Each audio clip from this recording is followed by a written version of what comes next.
আমি যখন ইন্টারমিডিয়েট পরীক্ষা দেই তখন আকবর হঠাৎ চিন্তায় পরিবর্তন ঘটলো।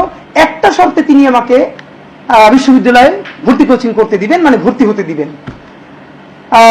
শর্তটা কি সেটা বলার আগে আপনাদেরকে একটা ঐতিহাসিক ঘটনা বলি। ঘটনাটা আপনারা গুগল করলে অল্প পাবেন, এটা নিয়ে আলাপ হওয়া দরকার। যেটা আপনি সার্চ দিলে পাবেন যে কুলকাঠি হত্যাকাণ্ড। এইটা ব্রিটিশ আমলে যেই কটা খুব বাজে হত্যাকাণ্ড হয়েছে মুসলমানের উপর, এর একটা হলো কুলকাঠি হত্যাকাণ্ড। এখান থেকে আমার বাড়ি 3 থেকে 4 কিলোমিটার দূরে। আমি ছোটবেলা থেকে, আমার আব্বা যেহেতু মসজিদের ইমাম এবং উপজেলা জেলা শহরের ম্যাক্সিমাম বড় প্রোগ্রামে তিনি দোয়া করতেন, যত শহীদদের নামে দোয়া করতেন, শহীদে বালাকোট এরকম বলতে বলতে তিনি সবসময় যে কুলকাঠির শহীদদের কথা বলতেন। এই গ্রুমিংটা আমরা শুনি যে কুলকাঠির শহীদ এই সেই। তাহলে বই পুস্তক পড়ার আগে এই গল্পটা যেরকম জেনেছি, কুলকাঠিতে পাশাপাশি, এটা হলো ঝালকাঠি জেলার নলছিটি উপজেলার 2টি ইউনিয়ন, একটা হলো পোনাবাড়ি, একটা হলো কুলকাঠি, পাশাপাশি ইউনিয়ন। পোনাবাড়িয়ায় বিখ্যাত একটা হিন্দু মন্দির আছে, শিব মন্দির, এবং এখানে ঐতিহাসিক একটা শিব মেলা হয়। এটা আগে 15 দিন 20 দিন ধরে হতো, এখন ছোট হতে হতে 3 দিন 5 দিন ধরে হয়। এর মানে অনেক হিন্দু জনগোষ্ঠীর মানুষ সেই শিববাড়ির মেলায় যেতেন। আর তারই পাশে মুসলিম কমিউনিটিও প্রচুর। সেখানে একটা মসজিদ আছে।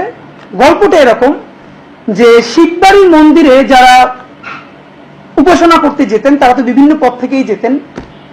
তো একটা মসজিদের পাশের রাস্তা, ওখান থেকেও তারা হিন্দু জনগোষ্ঠী যারা তাদের স্বাভাবিকভাবেই তাদের ঢোল অথবা তাদের বাদ্য বাজাতে বাজাতে ওখান থেকে যেতেন। এইটা তখনকার যারা আবার মুসলমান যারা মসজিদে নামাজ পড়তো আসর বা জোহর, এই সময় তারা বাদ্য বাজাতে বাজাতে যেতেন। এটা তাদের অনেকটা মনোকষ্টের কারণ হলো, আমি চাইলে ওই সময়ের একদম প্রত্যেকটা নাম বলে বলে আমি আপনাকে বলতে পারবো, কিন্তু আমি মনে করি এটা একটা অকাজ। কারণ হলো আপনি চাইলে তো নামগুলো বের করতে পারবেন, আলোচনার গল্প থেকে তখন নামে চলে যাবে।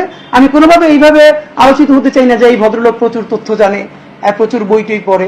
আমার বরং এইটা বললে আমার ভালো লাগে যে আমি রাস্তাঘাটে রাজপথে আমরা যা দেখি এখান থেকে শিখি।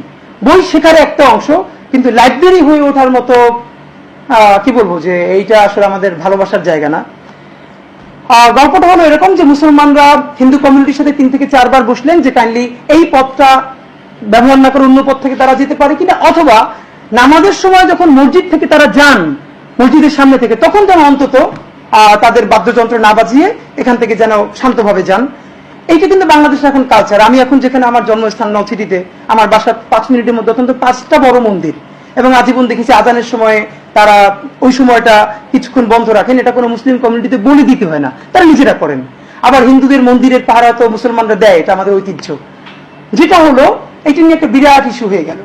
ইস্যু হতে হতে আমি আপনাদেরকে জাস্ট এটুকুন বলি যে মুসলমান এটা নিয়ে প্রতিবাদ করলেন দীর্ঘ করে। সময়টা 1927 সালে 2রা মার্চ মুসলমানরা বললেন যে আজকে শিববাড়ি মন্দির, এখান থেকে ঢোল বাজে আমরা যেতে দিব না।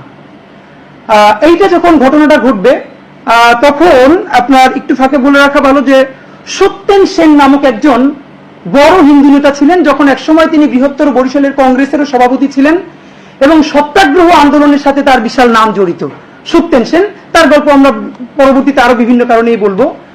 সত্যেন সেন নামক এই যে বড় হিন্দু নেতা, তিনি এই ঘটনা জানতে পেরে তার যে সেবক সংঘ আছেন বরিশাল এবং পটুয়াখালী, সেখান থেকে একটা বড় বাহিনী নিয়ে তিনি এই কুলকাঠিতে হাজির হলেন আগের দিন।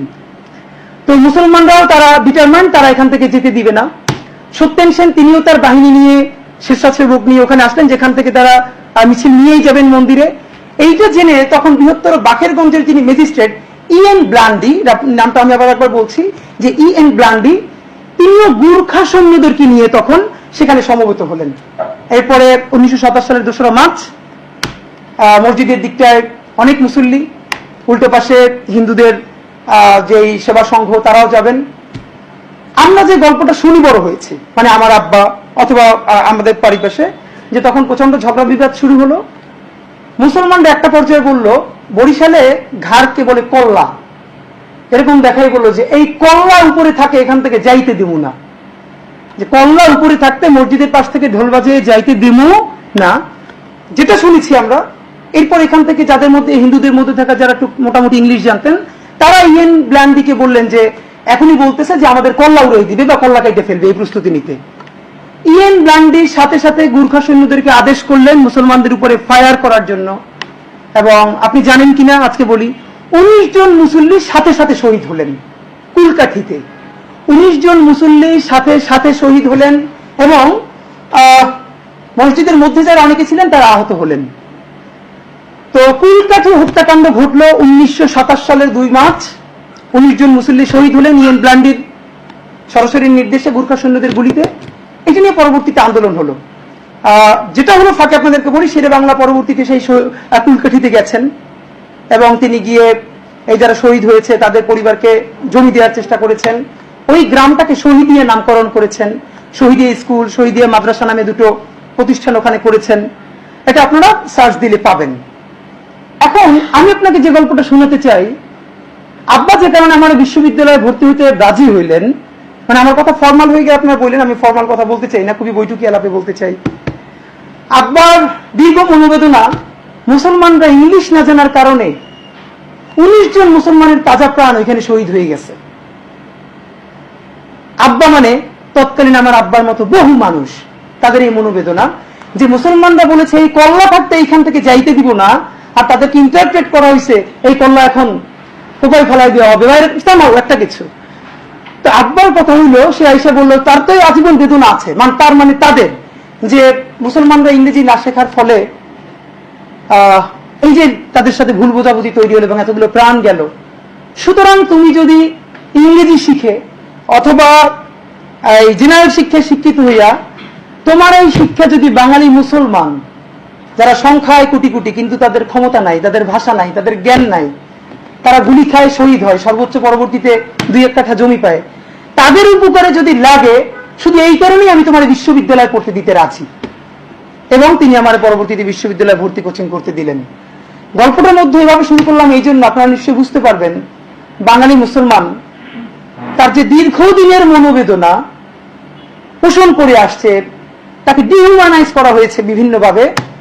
এইটা আমি আমার আব্বার এই গল্পটার মধ্য দিয়ে, আমার বেড়ে ওঠার মধ্য দিয়ে বড় আপনাকে বললাম। মজার ব্যাপার হলো, বিশ্ববিদ্যালয়ে ভর্তি কোচিং এর সময় যখন ফাঁকে ফাঁকে একটু অন্য পড়া পড়তাম, তখন আমি আবুল মনসুর আহমেদের আমার দেখা রাজনীতি 50 বছর বইটা পড়া শুরু করি। ফাঁকে ফাঁকে যে গল্প আকারে পড়ি, তখন আমি ভার্সিটিতে ভর্তি হই নাই। আপনাদের ইনফরমেশনের জন্য বলি, এই গল্পটা আবুল মনসুর আহমেদ তার আমার দেখা রাজনীতির 50 বছরের একদম শুরুর দিকে তিনি উল্লেখ করেছেন, যে কুলকাঠি হত্যাকাণ্ড সংক্ষেপে বলেছেন।